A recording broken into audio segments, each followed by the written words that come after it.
Bila aku tengok kafe, aku tengok seorang budak ni hari-hari menjual mangga yang sama. Takkan mati di malam terang langit.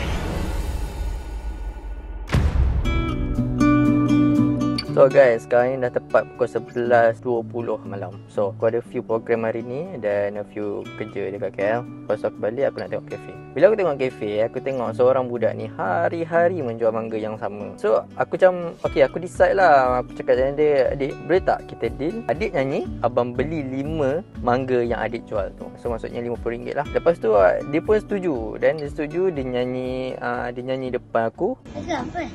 Ha? Lagu apa? Apa-apa lah, tak kisah.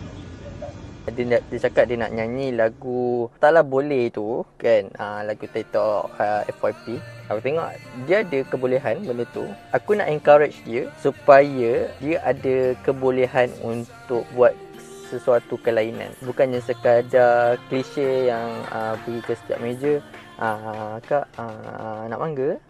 Bang nak mangga? Tinggal dari tingkat kakak suka.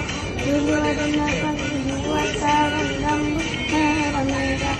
Apa baru dan mama ni pulang dan Yang bestnya, ada kakak yang customer Brodek Coffee, dia duduk dalam, dia panggil adik tu. Kakak tu beli 5 lagi. Time tu dekat bakul dia tu ada 10, ngam-ngam ada 10. Dan aku pun deal dengan dia 5 lagi.